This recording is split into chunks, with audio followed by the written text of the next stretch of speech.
and Attorney Mathis so far. Oh, and we don't have Mathis, We have Jones. Mathis. We Okay. have Mathis and Jones. Okay, and I need to get Patillo and there we go. Yep, I will Okay. text you when I have them, okay? Okay, no worries. Of course you will. Yep, here we go. Thanks. This is the Santita Jackson Show.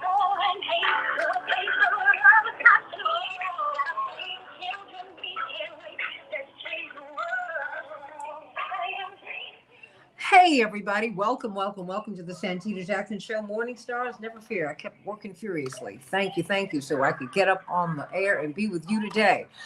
We're talking about the switch in the schedule of the DNC's presidential primary contest. What do you think about that? Call me at 773-763-9278.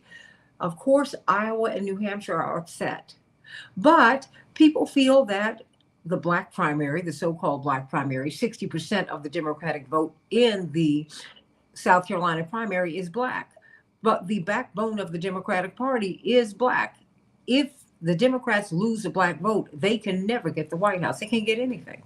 So there's that. And then you've got a surging Hispanic vote in Nevada. So should we still stay with Punxsutawney Phil, if you will? Or do we need to expand? Remember, the first primary contest has not always been in the contests have not always been in New Hampshire and Iowa. It's a tradition that's about 2 generations old. Is it not now time to change? I want you to call me at 773-763-9278, 773-763-WCPT. And I hope you will join Rainbow Push. And ABC will be streaming this, and we'll be doing something else. I mistakenly said it was NBC, but it's ABC. And we will also be on the air with them March 16th. That having been said, we have a mayoral forum. It will be the People's Forum. Corporate media will not be shaping the questions. You will. We will. We'll be asking the questions that need to be answered. The questions that you want to have asked, and we're going to press for the answers. And so, please, I want to see you at New Beginnings Church, Pastor Corey Brooks Church, between 66th and 67th on Cottage Grove. You don't want to miss it. It is going to be great. For more information, call 773-FREEDOM or go to rainbowpush.org. Mouthful. Hey, Chaparral, you've got a big event at the beginning of March. I do, Santita. Thank you so much for having us on. At the Courtney Copeland Memorial Foundation, we are having our annual gala. That's going to be March 3rd, 2023 at the JLM Community Center. You can actually purchase tickets at www.copelandmemorial.com, www.copelandmemorial.com. And if you can't attend, please consider donating a ticket for a mother who has lost a child. We do honor the mothers at the banquet annually. So we're asking everyone, if you can't make it personally, to donate a ticket. So please visit www.copelandmemorial.com. Okay. And this is a scholarship fund? Yes. All money raised is for our college scholarship grants that we give away in August. So please help us to send these kids to college. Okay. And who are you finding you're sending to college? Is it poor white kids? Is it black kids? Is it Hispanic kids? Who are you sending? We sent it last year. We were able to give away 3 college scholarships, and we had a black, a Latino, and an Asian. Okay, that's wonderful. A rainbow. Who applied to this program was able to receive that grant. Okay, well, that is fantastic, everybody. Please, they need your support, everybody. And what's the website, very quickly? www.copelandmemorial.com. All right, everybody. That is March 3rd. Yes. All right, everybody. Please get on out there and support Pearl. Of course, you can go to Celebrations by Us for the Super Bowl, 708-526-4546. But they need your special support. You don't have a lot of time to get a lot done. So please go on and go to CopelandMemorial.com. Everybody, let's talk about what's happening in the DNC. I mean, President Biden has got everybody all shook up. In the next hour, we will be at the bottom of the next hour. We'll be talking with John Nichols from the Nation magazine from Iceland, who will be talking to us about the State of the Union address, which is tonight. Boy, but in the meantime, I have got South Carolina's favorite daughter, Attorney Janice Mathis, the executive director of the vaunted, really the most esteemed and oldest Black women's organization in the country. We just think of Janetta Cole, Dr. Janetta Cole, the former president of Spelman, and of course, the iconic Dorothy Height. And now you. And you are in the space where you need to be, Attorney Janice Mathis. But you're from South Carolina. We've got Attorney Darrell Jones, chairman of the Transformative Justice Coalition, of course, at 12 noon Eastern Standard Time, 11 o'clock Central Standard Time. He and Barbara Arnwine will be on their show on WOL in Washington, D.C. You don't want to miss that. And of course, they stream on barbaraarnwine.com. But of course, sisters-in-law, you and my big sis have a radio show too. Before we get into that and before we get into what's happening with this contest, how can we hear you on the radio on the Salem Broadcasting Network, Attorney Mathis?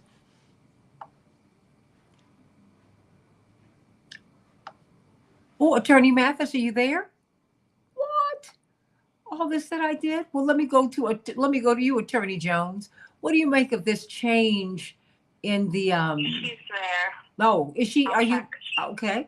What do you make of this change in the schedule? I mean, a lot of people are very upset about this, and you have Republicans and Democrats who are uniting in Iowa and in New Hampshire, and they're saying absolutely not. We are going to be the first. We're going to be the first. We're going to be the first as they stomp their feet.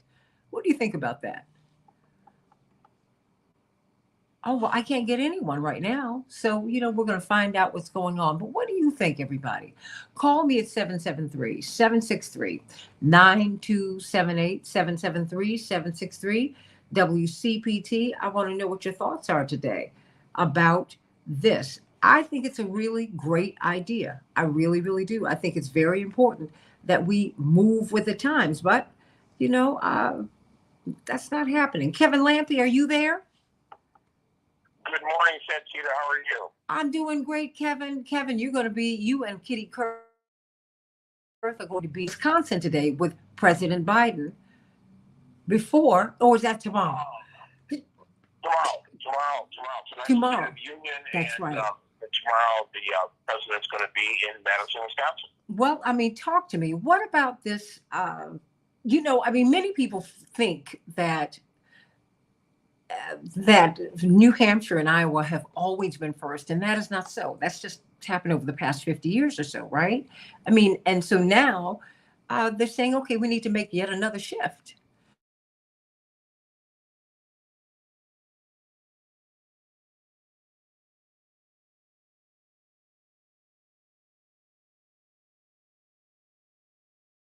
Something a little bit different. I mean, the so-called Black primary and the so-called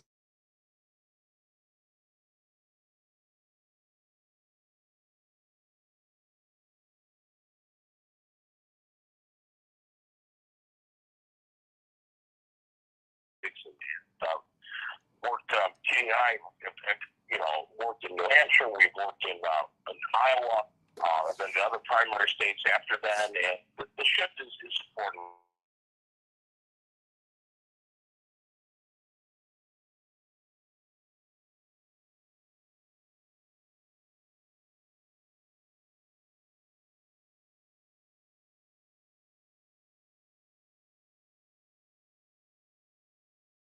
Living in the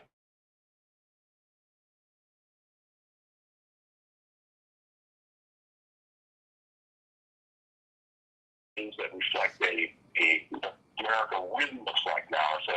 As for instance, even when both for Biden and Obama wanted to have cabinet that look more like America, we are going to have a primary system that looks more like America. Call us at 773-763-9278 and let us know what you think. What do you make of these of the states that want to?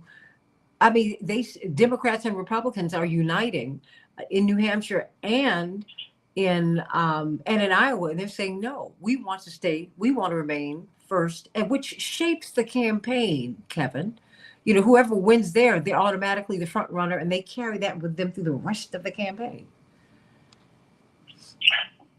Most definitely, but sometimes that front runner just you're not the nominee. I mean, my favorite example is it's going back to when Bill Clinton's first primary victory in 1992 was not New Hampshire. It was Paul Songus who won that primary, but Bill Clinton went out there the election night and declared, "I'm a comeback kid. I went from nothing to something." And now my campaign is moving forward. One of the facts didn't win the New Hampshire primary. So he's going to be better test candidates' organizational skills to reach out to many more voters in South Carolina, because these things make a difference, right? I've got Attorney Janice Mathis on. Janice, I gave you the introduction from heaven, but you are the executive director of the National Council of Negro Women, this iconic organization indeed. We thank God for the iconic Dorothy Height and Dr. Janetta Cole, the former president of Spelman College, for all the work that all of you do, and and I include myself in the National Council of Negro Women. That having been said, you're a native South Carolinian. Of course, your father was my father's mentor. There's no one that my father admired more, and there's no one who helped him more to grow from being a boy to becoming a man. We thank God for Coach Mathis today. My father does not a day that he does not talk about your dad. But you're a South Carolinian. Wow. And the older he gets, the more memories he summons up. That having been said, I thank you for that, for embracing my father as a family as he searched for one.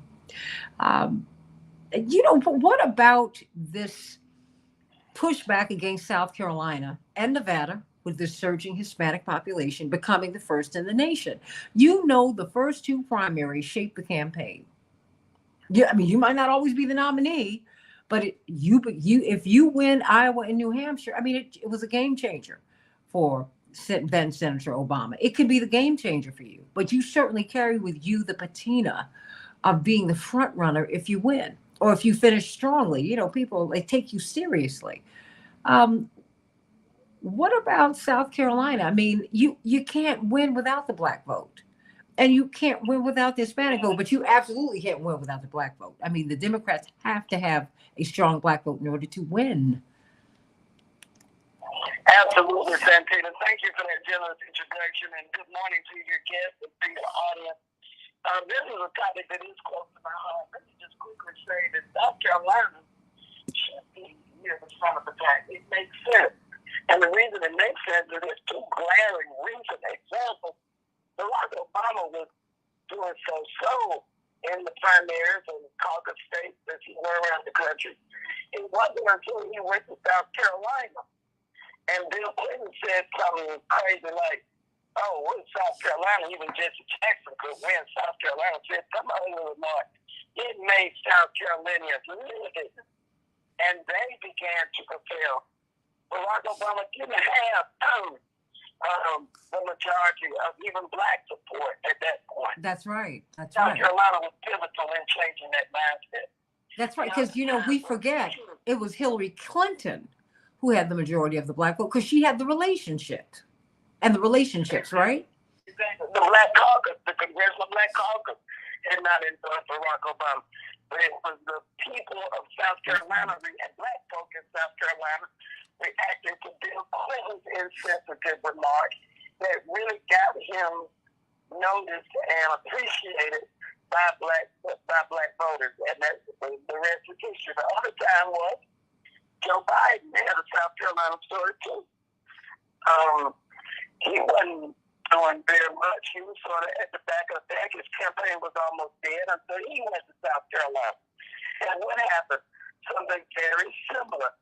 Black folks said, you know what? Black women are so pragmatic as voters. Now, Jim Clyburn gets a lot of the credit for this because he endorsed Joe Biden in South Carolina. He's the leader of the Democratic Party in South Carolina and across the nation. But it was black women who said, we want a candidate who can go toe-to-toe with Donald Trump. And to black women, that seemed more practical, but that would be Joe Biden to speak to those Southerners, speak to those people in Western Pennsylvania. It changed his campaign and his outlook. So I'm not surprised that President Biden was strongly behind this push to move South Carolina up in the primary calendar because he benefited from it. And, give credit where credit is due. He understands and said in a letter to the DNC, the backbone of the Democratic Party is the black vote, and we need to stop taking them for granted. Could have been more clear. And the final point I want to make is, what about your dad? It was he who changed the proportional allocation of votes in the primary process that made Barack Obama possible and to a large extent made Joe Biden possible. So the rules matter. And I want to thank you and your family for all the sacrifices and contributions you all made to making this country a little bit fairer, a little bit more just, a little bit more living up to its creed. Well, we did it all together. I mean, it's not like you were not involved in those campaigns and everybody thought you were crazy to do so. So, we all did this together. We all did this together. And that's what's very important. We cannot say enough about Kevin Gray, who managed those campaigns and who was on the ground. And after Reverend did so surprisingly well in the South in 1984. I mean, they stopped counting when he was winning Mississippi. So they called it a draw, remember, between Reverend Jackson and Vice President Mondale. And then the same thing happened in South Carolina. Kevin said, we can win this outright going away in a landslide if I start registering voters right now. So the day after the primary in 1984, he started organizing. He was organizing all over the country, but he assiduously and purposefully started registering voters in 1984, and you won South Carolina going away. And no one who becomes a nominee can win without South Carolina. I mean, I don't think that the corporate media is saying that enough. Robert Patillo, what are your thoughts about this? Thank you so much, Santita and Janice and everyone else on this morning. This is a crucial move, primarily because it shows the demographic shift that we're seeing nationwide with regards to the electorate. The Democratic Party is no longer a Rust Belt party. It's no longer Scranton and Ohio and Michigan and Wisconsin. It's becoming a Sun Belt party, and this is very much symbolic of that, particularly when you're looking at a state like Georgia, that has now turned from a deep red state to a purple, if not light blue state. We see North Carolina bounce back and forth in the last several elections. That's becoming very much a gettable state. Florida still being in place, so it makes perfect sense to start the race out in an area that is going to be closer to the demographics of where we're going to decide the election. Say what you want about Iowa, but Iowa gives you no information about what candidates will be able to actually win electoral votes in the fall. And they've almost become irrelevant in recent years. Many candidates have started skipping over both Iowa and New Hampshire. Rudy Giuliani famously did it. Other candidates have done so. So this is more so the party coming to the realization of what has already been happening de facto and are now putting this into practice. That candidates have now learned you do not need to win Iowa. You do not need to win New Hampshire. You can start the race in South Carolina and still do just fine. Or you can come in, nearly last place in both Iowa and New Hampshire to come out just fine. And for that reason, it was important to do this. And also giving voice to a more diverse electoral set is always better for parties because the candidates who tend to be great and those early states with the candidates who got there early, camped out, went to the Iowa State Fair, etc. But those candidates normally did very poorly in the broader election, primarily because you're not going to have the same time to do that 6 months of retail politics leading up to the rest of the primaries, leading up to the general election.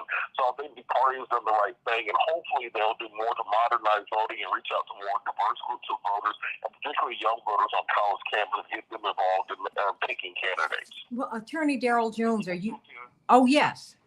Attorney, I wanted to know if you were there. I mean, there is pushback. I mean, what do you think about this, and what do you think about the pushback? Well, Santita, I listened to all that Robert has said, and I'm certainly in agreement with regards to how it shapes the campaign nationally for someone to be in Iowa or New Hampshire, and certainly the lack of diversity that exists in Iowa. What I find really interesting, though, one of the points that I really focused on was that as we head into this primary season, South Carolina is one of the surprise states where Joe Biden won. And so I think that what you're beginning to see is some of the power play that now goes in, because we know that Congressman Clyburn, and as Janice so eloquently put it, that it was really a black woman that pushed Clyburn to get out in front and push Joe Biden. And then after we have the black woman and Congressman Clyburn that pushes Biden, and then Biden surprisingly winning South Carolina, we subsequently get Jamie Harrison, who becomes the DNC chair. So there's this real strong focus on South Carolina, and it becomes almost part of a 2-year strategy if you're the sitting president, to put South Carolina first, one that has lifted you up, one that the DNC chair is behind you, lifting you up, so that you can begin to certainly take care of the field of any potential candidates that will be out there and give you a really strong role. So that's sort of what I see with them lifting South Carolina to make them first. Is it a positive thing to do? I think I agree with everyone else. I think strategically it's an extraordinarily positive thing to do to give President Biden, should he decide to run for another term, which I believe he will, that push that he needs to get started.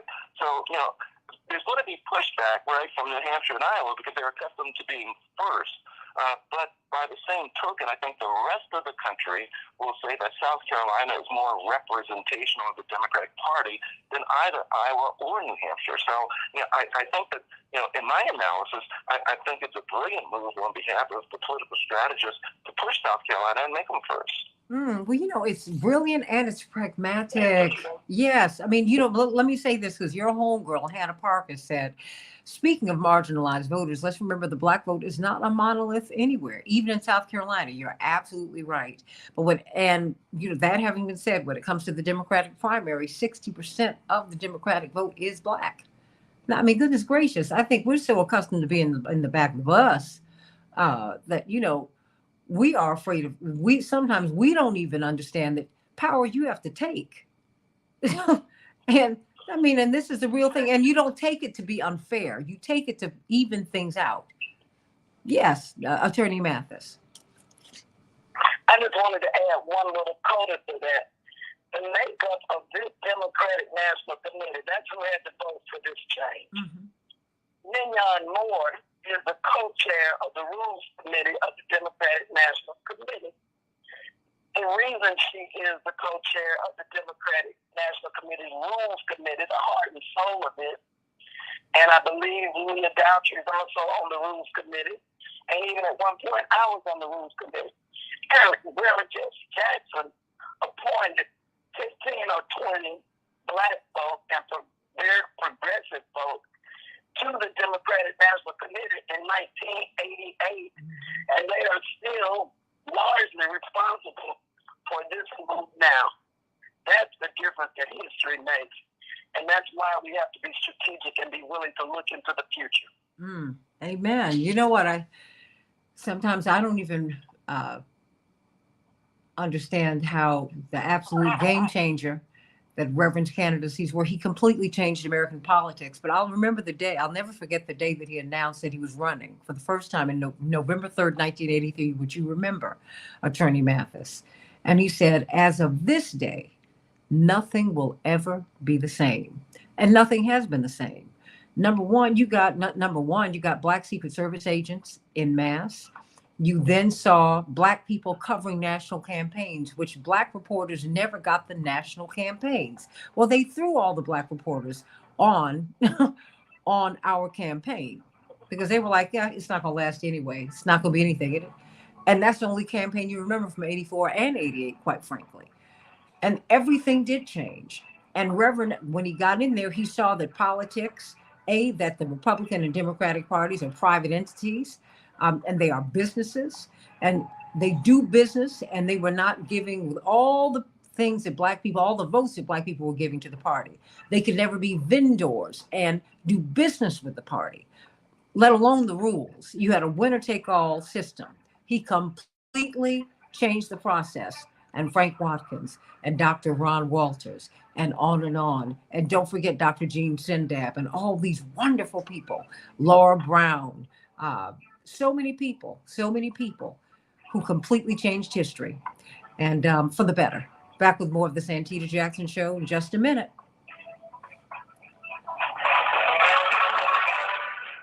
I just had to start calling the roll on some of these people who've gone on to glory, Janice, because people don't realize, what a renegade campaign, the 84 campaign. And I will never forget, and I will have to call the names of the Cosbys, because no one was more supportive of that campaign than Bill and Camille Cosby.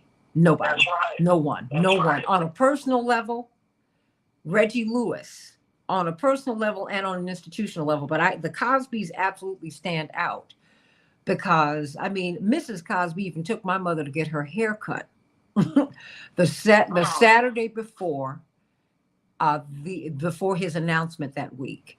She said, Jackie, because my parents go back to the late 60s with the Cosbys. She said, you know what? You're always beautifully put together. But let me tell you this. Now you're going to have pictures, because she's show business. She said, pictures are going to be taken of you from every single angle.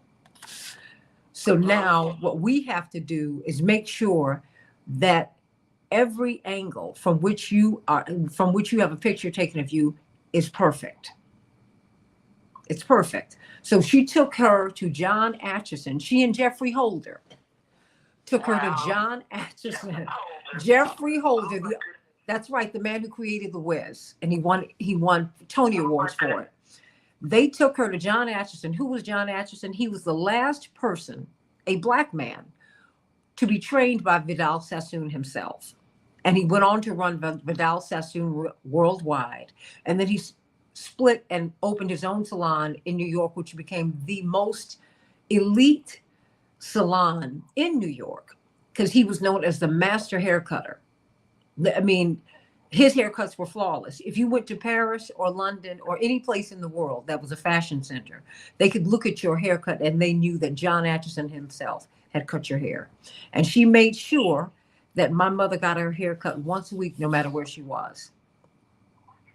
Miss Jackson, Yeah. Just a quick reminder that we are going to have to drop someone. Oh, we are? Who do we have? Next segment. We have for the I next. have to run anyway. Oh, you do? Do you want to say anything before you go? To the audience? Would you please give a closing remark, and then I'll let you go. Yes. Thank you. Thank you, Janice. Okay. You know I wasn't going to hear no. I'll call the next guest. Thank you. I'm turning into my grandmother. After we take her off. Okay. I'm turning into my grandmother and my father. I won't hear no. Well, thank you, Madam Producer, for being so flexible. But you know what it is. Thank you for being so flexible and for being patient when we worked out those issues this morning. Absolutely. So I want you to, Janice, we're going to have a conversation one day, a public conversation about the campaign and tape it. I think we need to do that, while we still have these memories and this understanding. Because, More than a conversation, it's a course. I like to teach a course on the 84 and 88 campaign. Oh, yeah. And the irony is, I'm like everything. And the irony is Reverend could never get a seat at the Democratic convention after that.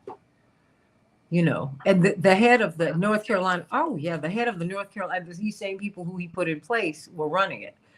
That happens. Yeah, I said it. And the head of the North Carolina delegation, we were on the floor just before Michelle Obama spoke. And he was a white gentleman. And he tapped my father on the shoulder. He said, Reverend, please take my seat. And my father said, no, no, no, no. I'm fine. I'll stand. And he said, Reverend, no, please. I need you to take my seat. And my father said, no. He said, sir, I can't sit here while you stand. He said, with all due respect, sir, I refuse to do it. Please take my seat. Give me something to tell my children. Oh my gosh. He said, I can't believe you're standing. He said all of this, and his arm swept around the room, and then his hand pointed to the stage. He said, all this is because of you. But my father said, if you need thanks, you don't deserve it. So he didn't do it for that. Wow. Yeah, he said, don't get. Yeah, he said, don't. He said, don't get caught up in that. He said, you do what God called you to do, and you keep on going. So that I got. I'll never forget that as long as I live. So many lessons. And he says it all the time. He'll look at you and roll your eyes because he thinks that's petty. In '88, they had to do something to build a bridge between the Dukakis and the Jackson camps. And he could have taken that political capital and gotten anything he wanted for himself. And he did not. He chose to build the institution with those appointments to the DNC rather than benefit Jesse Jackson. That's the person I wish people knew more about. He could have been on any board of directors he wanted to be on, but he preferred to do something to benefit his people. That's true. And everybody benefited. And you know what? And he has a good name. He went past the money for a good name and for our people. And for that, I'm grateful. I am. I you know what? Honestly, I don't regret anything. So I'm all right with it. I am all right with it. You should be proud of it. All right with it. You should be founding father as much as Jefferson or Lincoln or any of the rest of them. Well, I am proud of him. Because my father never was caught up in the money. That's never been his thing. His thing has always been, like Dr. King, but my father's also been suspicious, as he would say, of a lot of money. Like, he said, what? And you can't take it with you anyway. How about that? He said, what is that? He said, none of this really matters. Stand by, everyone. All right. Thank you. Thank you.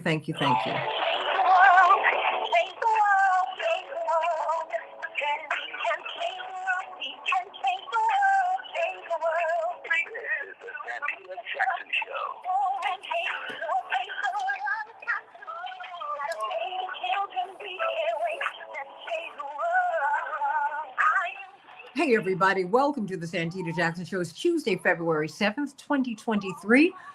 Coming to you from WCPT 820, the nation's largest progressive talk radio station at AM 950 Radio, the voice of progressive Minnesota. I'm Santita Jackson. I want you to meet my morning stars on the Santita Jackson Show YouTube channel and the Santita Jackson and Friends Facebook page. Everybody meet us on over there. We're talking about the DNC changing the schedule. The DNC, the Democratic National Committee, said, hey, we need to put Nevada and South Carolina first with these growing and solid Black and Hispanic populations. Indeed, 60% of the Democratic vote during the primaries is Black. Yeah, that's right. And then South Carolina has a rich history, and we're seeing the Hispanic population surge within the Democratic Party in Nevada. And why not even it up and make it fair? I'm hearing heart in my mind, and in Nancy Wilson. Remember that song, Even It Up? Got to do that, everybody, in Chicago.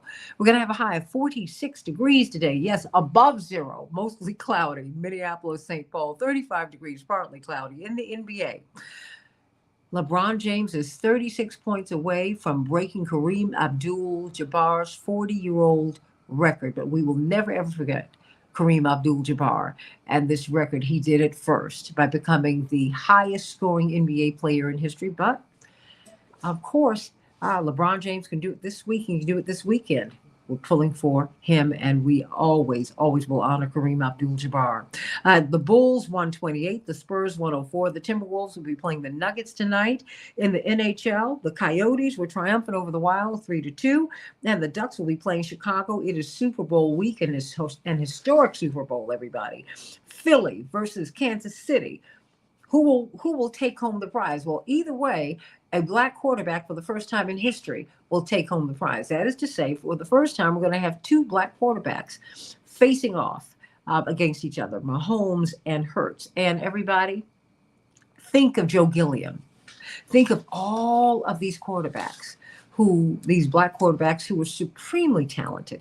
Even the undervalued Doug Williams, who was one of the winningest and highest performing college quarterback gambling under the legendary iconic coach Eddie Robinson. When he entered the Denver Broncos Washington matchup in 1988, no one thought he had a prayer. They didn't even discuss him all week, even though he'd been one of the winningest NFL quarterbacks in history. But after he threw those four, that's right, those four touchdown passes in that first quarter, he shut everybody up, and then he went to Disney World. I love it. I love it, everybody. You know, we're talking about financial freedom, everybody. There is a perks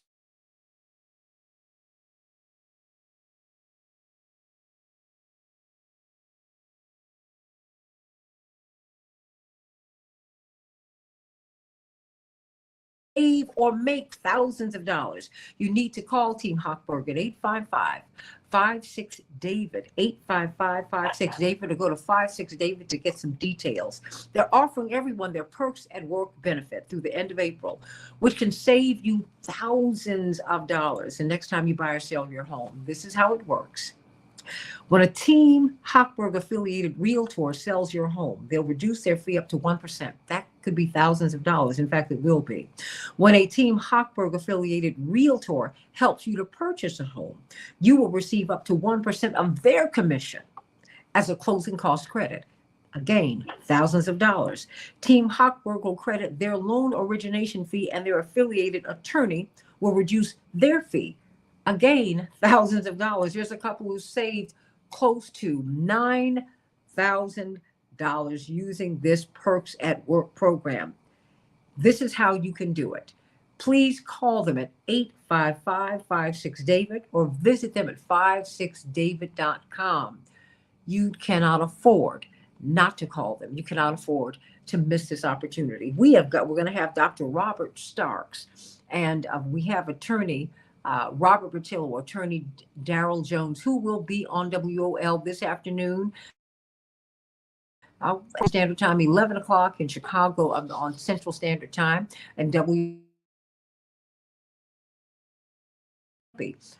will be in Wisconsin with President Biden tomorrow with his wife, Kitty Kurth, helping to organize his visit there. And of course, at the bottom of the hour, we will be talking with John Nichols from Iceland, everybody. He's going to be talking about the State of the Union address. But before you go, Attorney Janice Mathis, Executive Director of the National Council of Negro Women.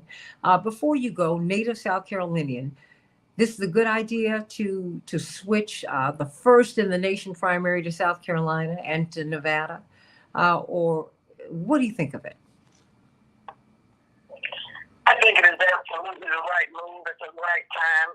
The other thing that the president urged and that the party is doing is moving away from caucus states because they are less democratic, less inclusive, moving toward those states where they hold primary elections as opposed to primary caucuses. We won't get too deep in the weeds, but this to me is a keep hope alive moment. In this era with Tyree Nichols and racist plots against Baltimore's power grid, it's easy to get disillusioned and to be discouraged. But this is one of those moments.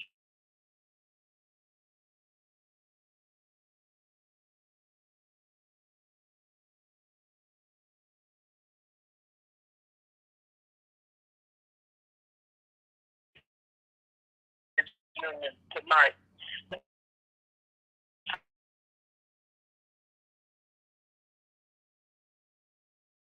hope will never die.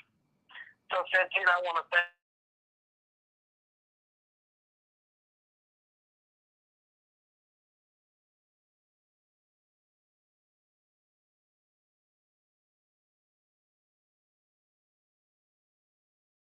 Come on.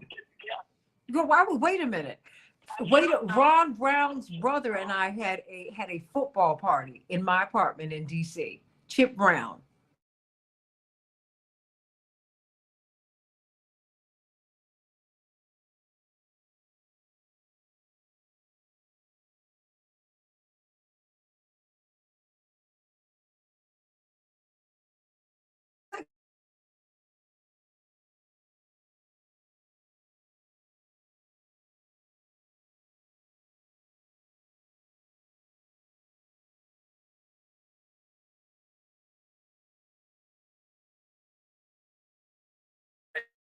it's been about leadership. That's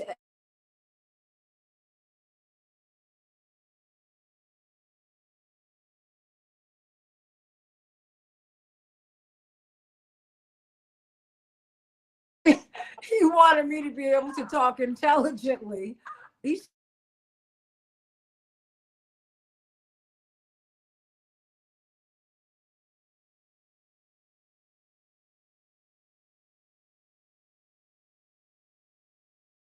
take me, and that was good because I had crushes on some of the players, and I thought I was going to get anywhere.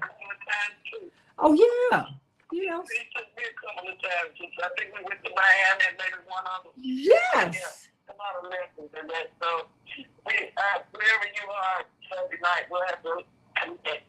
Oh, girl, I'm gonna call you because I'm gonna be watching. You know, well, I mean, well, I'm gonna be watching. Love you, Attorney Janice Mathis, National Council of Negro Women. Everybody, join. Please. They deserve your support, and they need it. They need it, and we need Thank you them. so much. I love you. I love you. Let me do a round robin on everybody. We're about to get Dr. Bob Starks up, but Kevin Lampe, there is pushback against the idea of switching this primary. And, you know, I can't help but see at least, you know, race in some of this at the very least. Okay. It just, you know, there's a resistance always to change. I mean, which is just human nature, I think.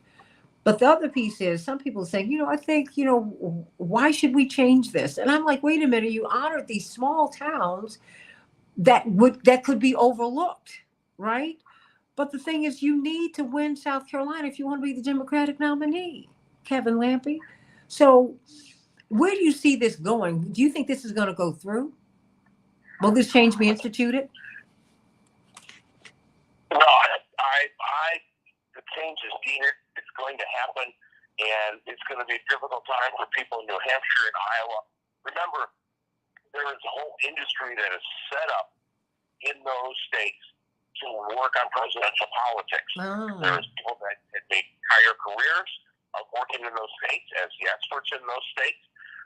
You look at the boom to the hotel and transportation and food industries that have these presidential campaigns focus all their attention in New Hampshire and in Iowa. And also, but this is going to something that's going to fundamentally happen, and this is to me as a political operative who's worked on presidential primary campaign. The style of campaigning is going to change. In New Hampshire, it was retail politics. People would say, what are you going to vote for? I said, well, I don't know. I've only met candidates 3 times myself. I hope to meet them 4 times before I make a decision. Their state was so small that they can be doing retail politics. And then the caucus system is complicated and is ground organizing intensive. You've got to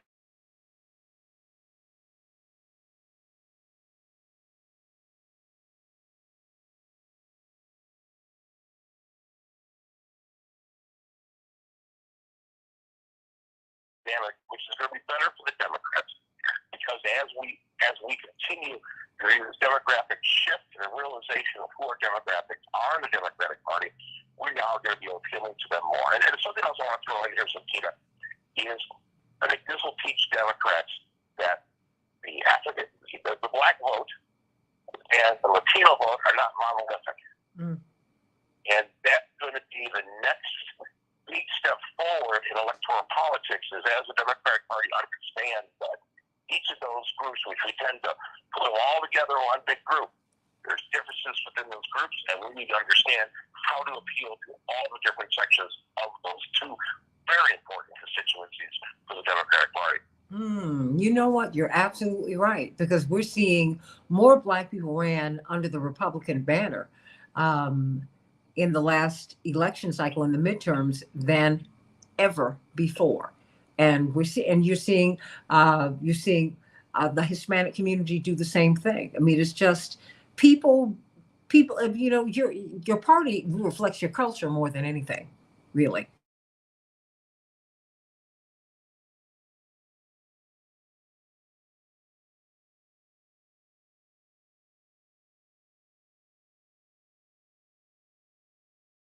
What do you make of this shift? Well, a lot of people, as we just said, a lot of people made their entire careers based on the status quo. There's an entire political science school of thought based on how exactly you win the Iowa caucuses, and selling candidates on the idea that you have to get to Iowa first, you have to camp out there, you need to set up a headquarters there, etc., and that needs to be the catapult for you going forward, even though that hasn't been the truth on the ground for decades now. And another thing that I think that is important about moving this primary to South Carolina is understanding how to campaign to conservative Democrats. I think that often in New York and in Washington, D.C. and in L.A., where these major think tanks are at and major political action committees are at, they're writing Democratic policies and they're donating large amounts of money to Democratic campaigns. They forget that there are a lot of Southern conservative Democrats who vote for the Republican Party or who vote for the Democratic Party primarily because the Republican Party is very, very racist, or because of long-standing social issues like Social Security and Medicare, etc. But when you start bringing in a lot of more of the progressive social issues, you tend to alienate them. I think Democrats alienate a portion of their people who would vote for them because they've never had to actually talk to people who may agree with you on 52% of things, but not on 100% of things. You have to get those 52% of voters to vote for you also.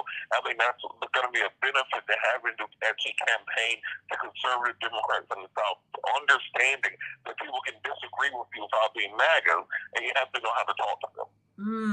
Attorney Jones, before we bring on Dr. Bob Starks. Yeah, I think that, when we look at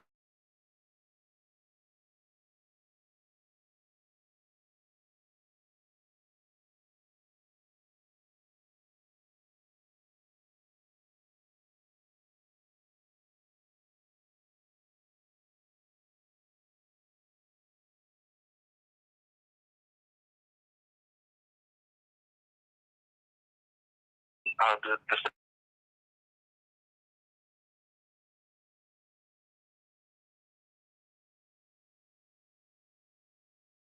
Party loves to say that they have. So I think it's a positive move to it'll be a truer representation of the population, of the people that make up our country. So that's as I see it, it's going to shift.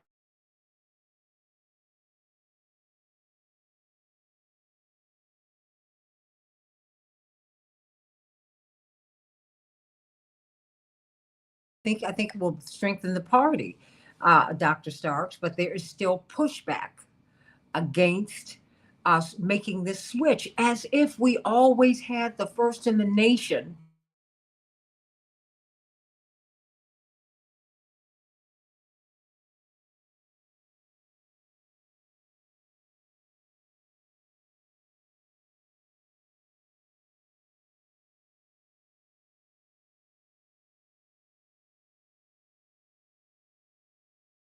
Over.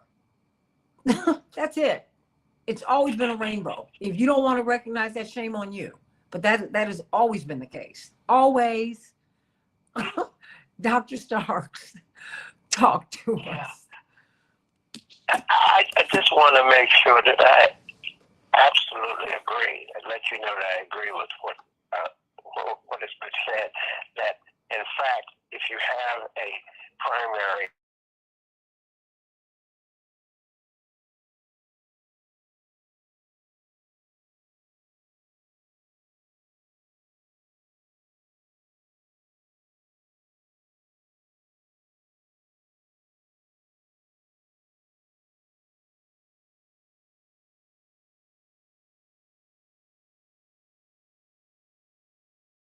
the early primaries shape the rest of the presidential campaigns. You know, this is Professor Starks. You know, he's always questioning us, testing us. So there we go.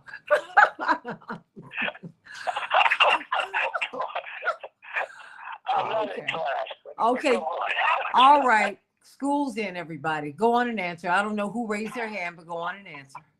All right, Dr. Starks, I would be teacher's pet here. It completely changes the dynamic of how presidential campaigns will be run. When you were focused just on New Hampshire and just on Iowa, you were dealing with a certain type of voter, you're dealing with a certain type of retail politics in New Hampshire, and then with a caucus organizing model in Iowa. This is going to make Democratic campaigns run much more efficiently in many more states. Because those early days when you're testing your campaign organization, when you were learning, it's like introducing a new product. It's like putting something out there, opening a new store, providing a new service. You need to learn and understand how you deliver that to the people. And by changing this now, that to when we're in South Carolina, Nevada first, we're going to have to be much more organized, and we're going to have much better candidates that will be strengthened by the challenges presented by having a primary season start in South Carolina, then move to Nevada, as opposed to going from New Hampshire to Iowa. And I also think you would have to have a much more diverse staff working in those states, as opposed to the states of New Hampshire, etc. Do you agree? Yes, I agree absolutely. In fact, I know many a sharp young black operative from Chicago has headed down to South Carolina, making careers there in South Carolinian politics. So it is definitely making a shift. Mm-hmm.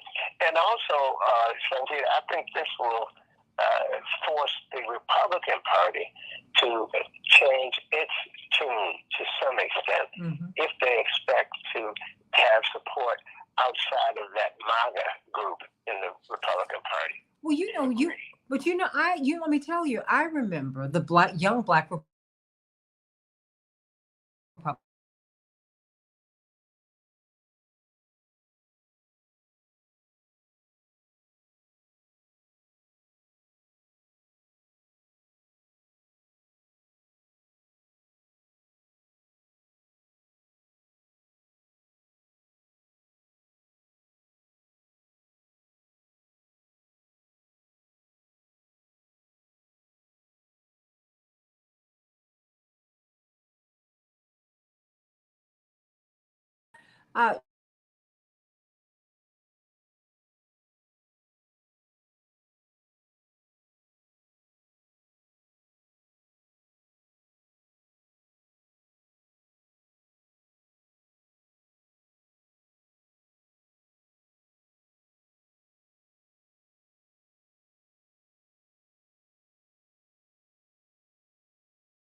For campaign.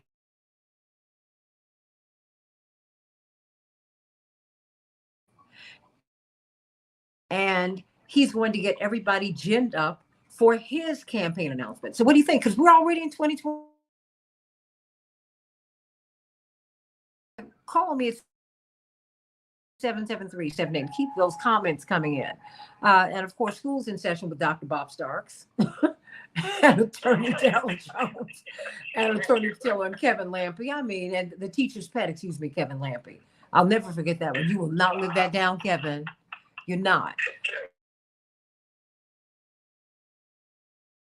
Let me share a little bit of trivia about the New Hampshire primary. Oh, well, hold on. Let me get it on the other side. Stay right there. I don't want you to forget that. I got a hard out on this break, but stay right there. Back with more of the Santita Jackson Show in just a minute.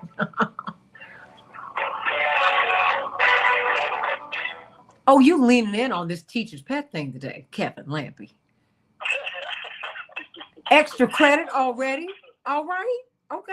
I get it. Extra credit. Oh, wait a minute, Dr. Starks. I have more.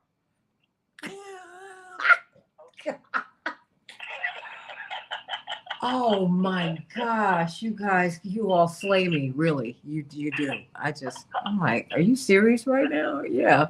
He's like, oh no, teacher, professor, I have more.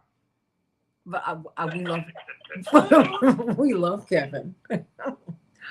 Oh my gosh. I've been an admirer of Dr. Starks for a long time, so it is. Thank you. I feel very humbled to be on the show with him here. Very humbled to be on the show with you. Well, it's so cute because every time he comes on the show, he poses questions. I'm like, oh, okay, I got it. Yeah.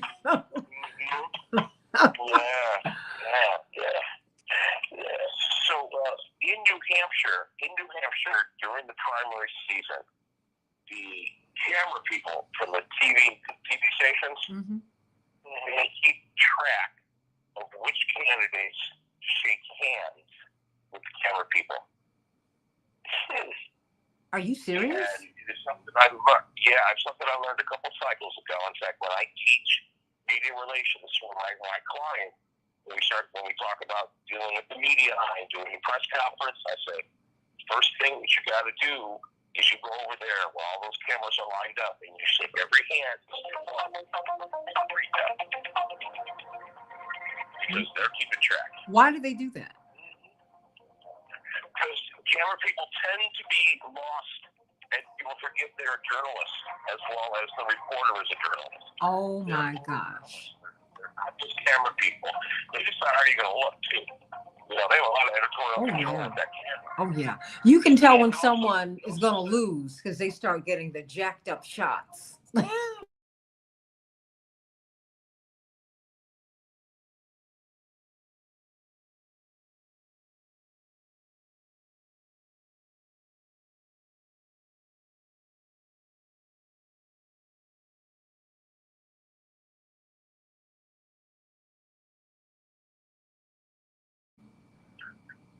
Well, I will say that your father always, Reverend always was somebody that works the crowd and talks to every single person there and makes them feel good. Bill Clinton was so.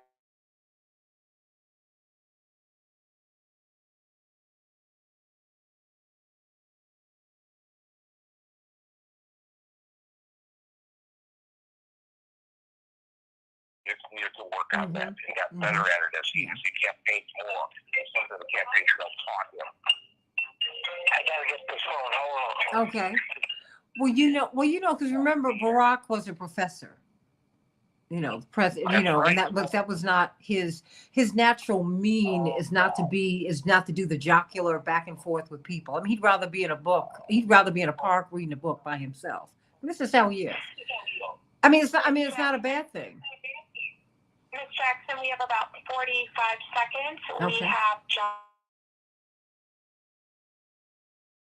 Are you in Reykjavik? Yeah. Where are you? Oh, okay. Do they still have the Olympic Stadium? Yes. Santita, can I take a moment with John Nichols here? No. John Nichols. Hey. It's Kevin Lampe, John. 2 years ago, we had the great pleasure, my wife and I, meeting your mom in Wisconsin. And the apple does not fall far from the tree. Oh, Yeah. that is so sweet. Oh, I love it. Stand by. Here we go. Thank you.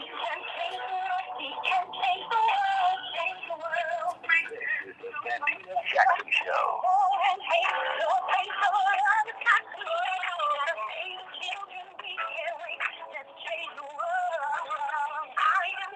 Oh, hey, everybody. Welcome to the Santita Jackson Show. Getting so much wonderful information from Kevin Lampy and Dr. Robert Starks, Professor Robert Starks, who's been questioning the whole panel, Attorney Daryl Jones, and the mysteriously quiet Attorney Robert Patillo. But of course, we've got John Nichols on with us from Iceland. Oh my gosh. And he is going to talk to us about the State of the Union. But before we pivot to you, John, we've been talking about the South Carolina primary. I've got to get comments from you about that. And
staying in New Hampshire.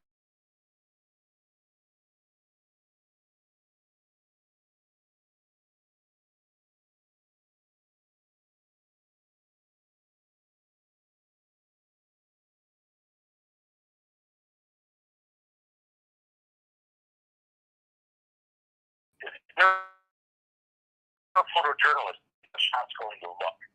Things are going to look on TV. Yeah. So you respect their journalistic integrity, their journalistic credentials as much as you do the reporters. And it also shows who's a good person. And just, sometimes, as my mom taught me, it's nice to be nice. Oh. And it's important to say hello and engage with people. Wow. My pastor always said that, Reverend Clay Evans, it's nice to be nice. Robert.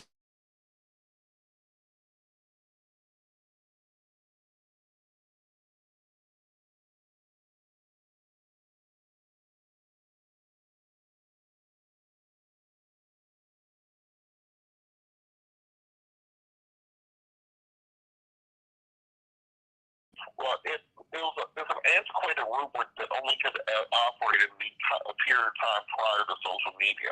Because back then, you only really had 3 stations. It was easy for the news media to kind of key in on who's in Iowa. That's what makes the nightly news. That's who stories are going to be written about. Now, with internet followers and Twitter followings and viral videos, etc., candidates don't really need the traditional mainstream media.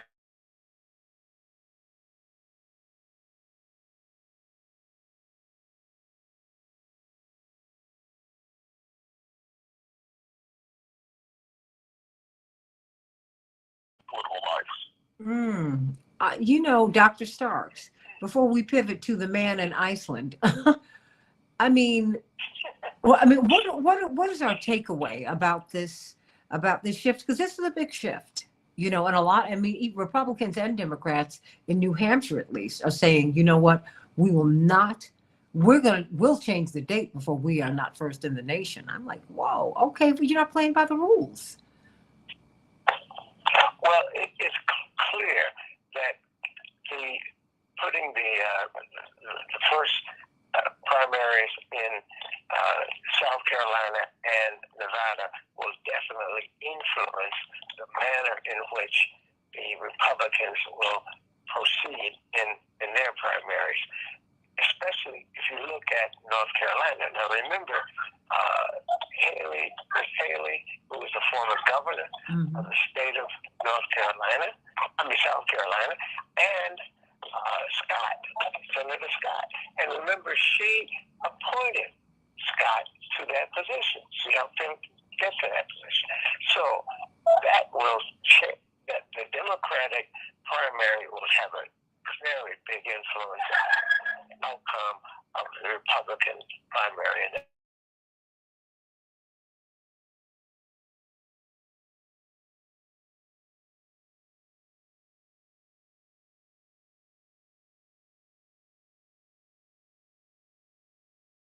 Nevada and South Carolina, first in the nation, as opposed to, I mean, and it's not that New Hampshire and Iowa are being pushed back. It's just some other people being moved forward, people who are really the backbone of the party. You cannot become the Democratic nominee without Black people. It's not going to happen. It's not. But I don't think that excludes anyone else, John. What do you make of this? Well, look, the scheduling of the calendar is a huge deal. Not merely for political purposes, but for economic purposes. Whatever state has the first primary or the first caucuses makes a fortune. The hotels are filled. I remember when your dad's old advisor, my dear friend Steve Cobble, and I used to go to Iowa every 4 years for the Iowa caucuses. We'd go out to cover them and to comment on them. Even if Steve didn't have a candidate, he would come because he was just interested in it. And in recent years, it got harder and harder to find a hotel. You end up further and further from downtown Des Moines because they were packed with all the media, packed with all the campaigns. So there's a financial incentive for the states to have this. There is also an ego and a reputation incentive for the states to have it.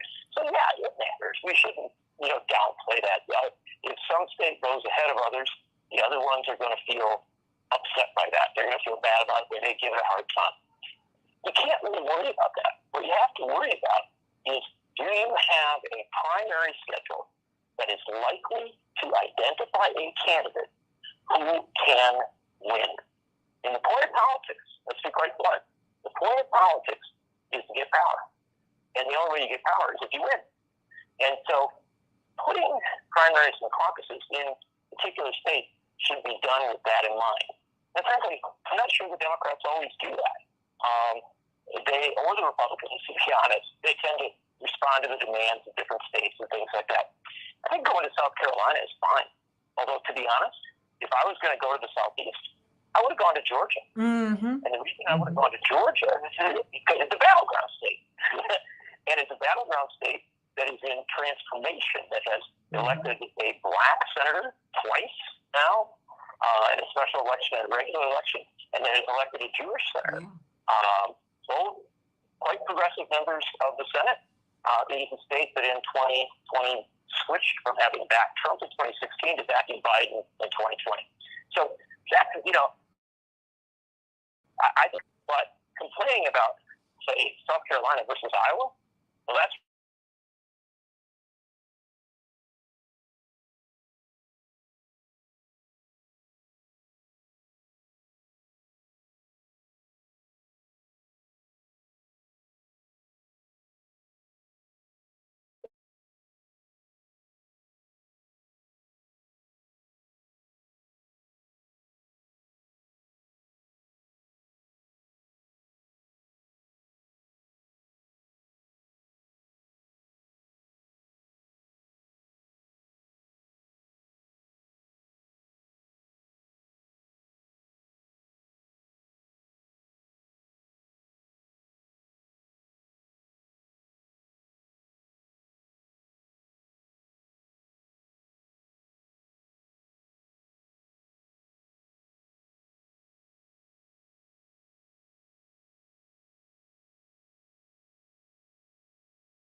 What are we supposed to be looking out for tonight? Some people are saying that, the president will tout his accomplishments. Some people are saying this is the kickoff to 2024, his reelection bid. Starting with the State of the Union, what will we see? What should we be looking for?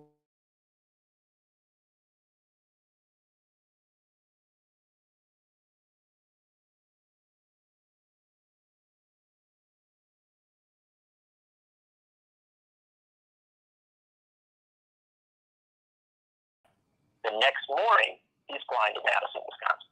Mm. Why is he coming to Wisconsin, the ultimate battleground state? Right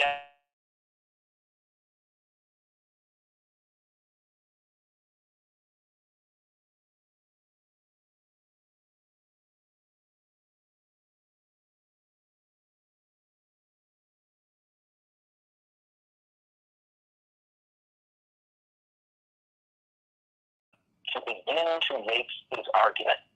There's, by the way, nothing wrong with that. That is an entirely appropriate use of the bully pulpit.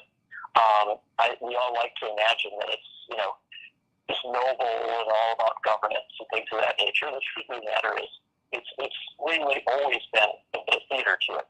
And so for Biden, the great challenge tonight is to do it in a way that is effective. Now, we know there's a reason for that. He served 36 years in the Senate. He served 8 years as vice president. He's now served more than 2 years as president. This guy has seen almost 50 State of the Union addresses in person. Oh, my gosh. So the fact of the matter is, yeah, think about it, 50. So he knows his way around how to do it. He will do it with grace and dignity. He won't, flub something. But at the heart of it is, what's his message going to be? And his message has to be an interesting combination of praising himself, for lack of a better term, and praising his fellow Democrats and praising the Congress for what they accomplished in the first 2 years of his presidency. That's a big deal. You have to claim your victories. He also has to delineate between his agenda and that of the Republicans and now control the House, because they're clearly going to try and obstruct it. And then finally, and perhaps most importantly, what he hopes to do in the next 2 years, as difficult as it will be, to look for some areas of bipartisan possibility, also to look for at least some areas where he can set an agenda. And then, secondly, to get that broader sense of where he wants to take the country. It's a lot to do, but it's certainly not an overwhelming task. And it is one that I think that Biden and his speechwriters have frankly put a lot of energy into over the last few weeks. Well, let me ask you this. I mean, because he's still getting a lot of pushback.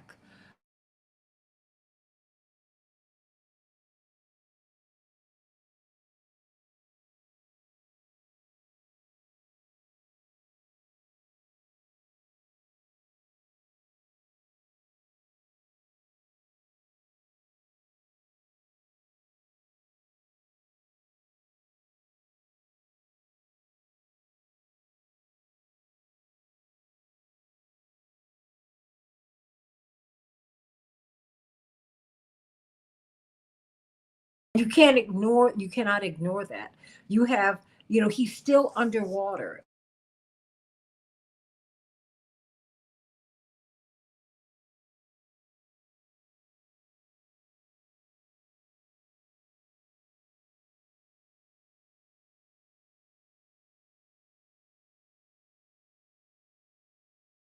The needle for him.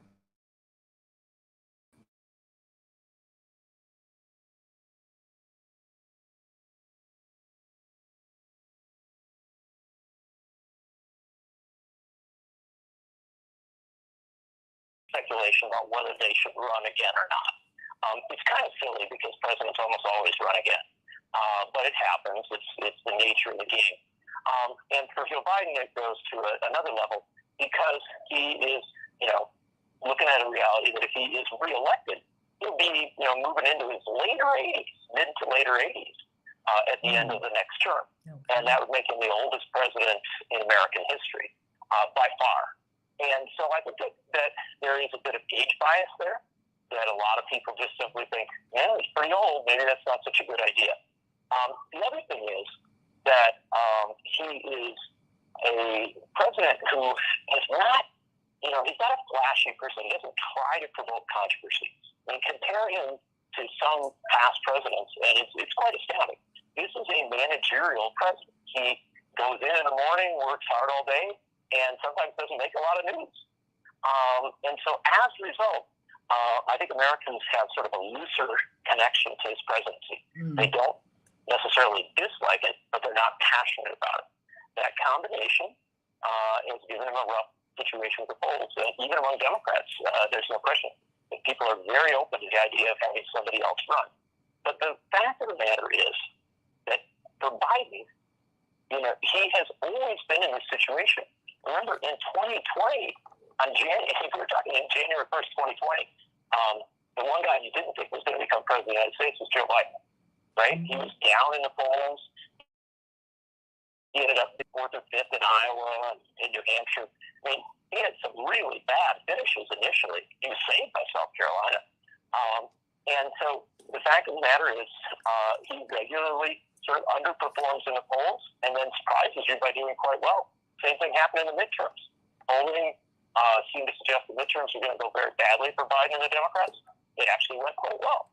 So the end result is, I think that, while some people talk about his age, sometimes with age comes wisdom and a certain measure of confidence. Mm-hmm. And from Biden, I think that he understands that sort of slow and steady wins the race. And what you'll see tonight, I think, will be a speech that is not lots of fireworks. It won't be the most dramatic speech in history, but it will be a solid speech with some soaring lines and some good messages. And the fact of the matter is, he will then follow it up with travel to battleground states, starting with Wisconsin. And I think that people will begin to settle into the reality that he is very likely to be the Democratic nominee in 2024. It doesn't necessarily mean he won't face some kind of primary challenge, but the likelihood is that for a variety of reasons, he has the advantage. And so his job tonight is really to solidify that advantage, to build it out, and frankly, to get people thinking about him as a candidate seeking a second term.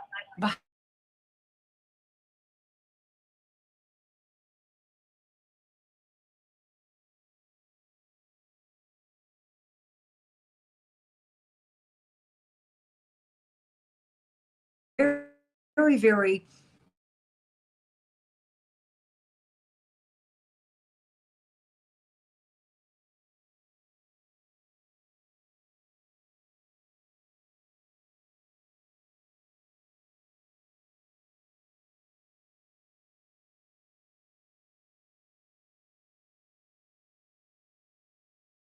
and all of the issues attendant. What can he, be a speechwriter? And because you are a speechwriter, you are a strategist, and you also deliver a heck of a speech yourself.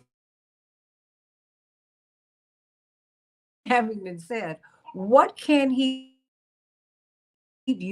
what can he say that will allay some of the doubts, that will mitigate some of this, just because you're right, people are not passionate about him. They appreciate him, I think. I don't know if they appreciate him as much as they should, but I don't know. It's just something that's not catching fire. If you want Joe Biden to catch fire, and really, shoot off fireworks and have a dramatic moment, you're going to be waiting for a long time. Mm. It's not his style. His style is warmth, connection to people, taking the time to actually talk to someone. Sometimes he'll make a mistake, but there's always a sense that he's well intended. And so he is, for lack of a better term, he is a little bit grandfatherly. And after going through the pandemic and after all the other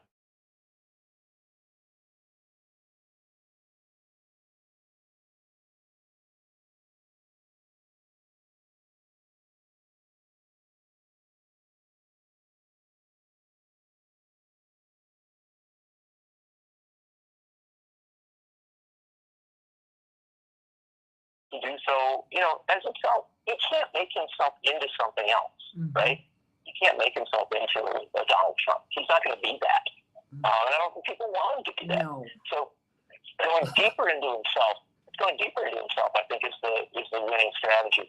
And if I can just throw one other thing in the mix here, because I know we don't have a lot of time, I want to emphasize that if you want to see,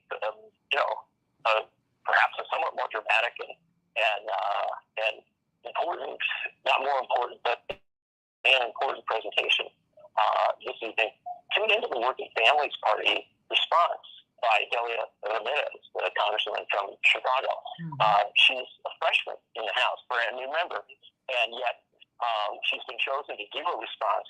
And my sense is that'll give you a real flavor of sort of a progressive vision as regards where Democrats should go. This will not be a response that attacks Joe Biden, that it criticizes him or something like that.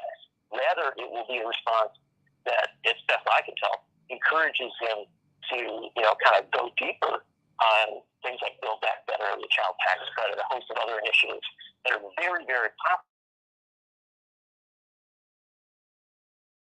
popular. So tonight, you get that combination of Biden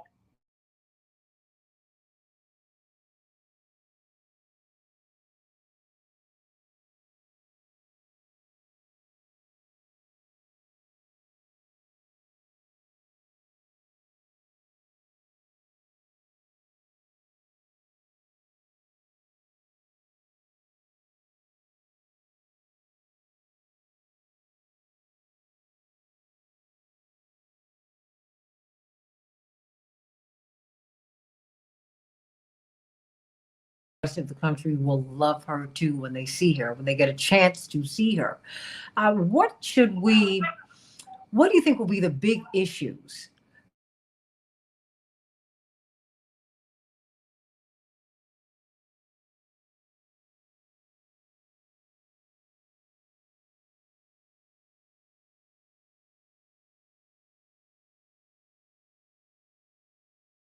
are effectively, and that's maybe good, maybe bad. The fact is it's a kind of a permanent election cycle.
But addressing that economic insecurity, that sense that we just don't have the certainty that we want as a people.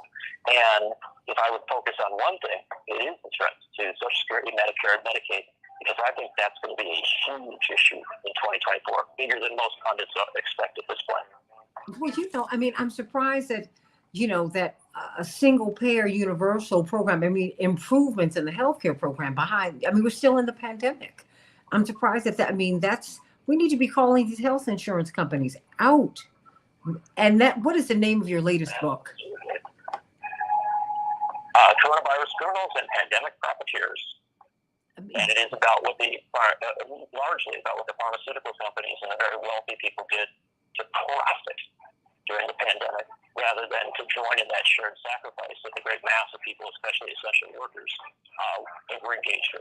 I want you to come back and talk about that book. We've only talked about it once, but I think that with all of the discussion about the hikes in the cost of care for COVID-19 and just the fact that the number one driver of bankruptcy in America is your healthcare costs, even with insurance. I'm getting walloped with these bills myself, and it's like making my head spin.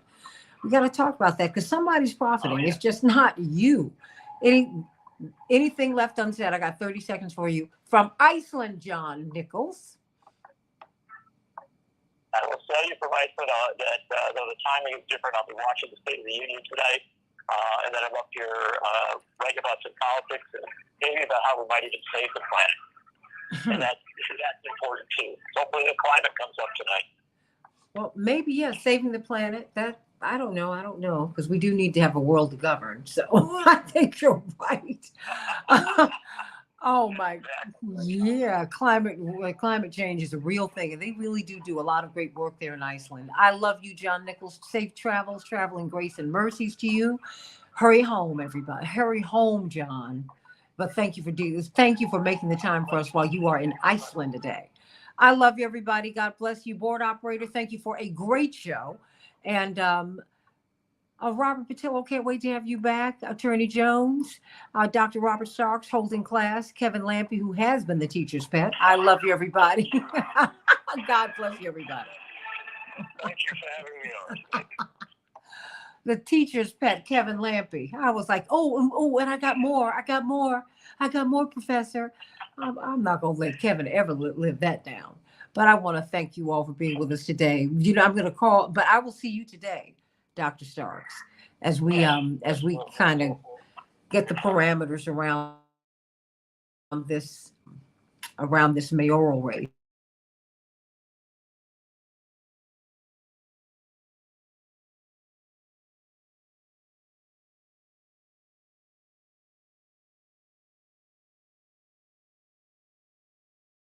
And thank you. I'll see you all later. God bless you. Startup, but there was just a lot going on, as you can see.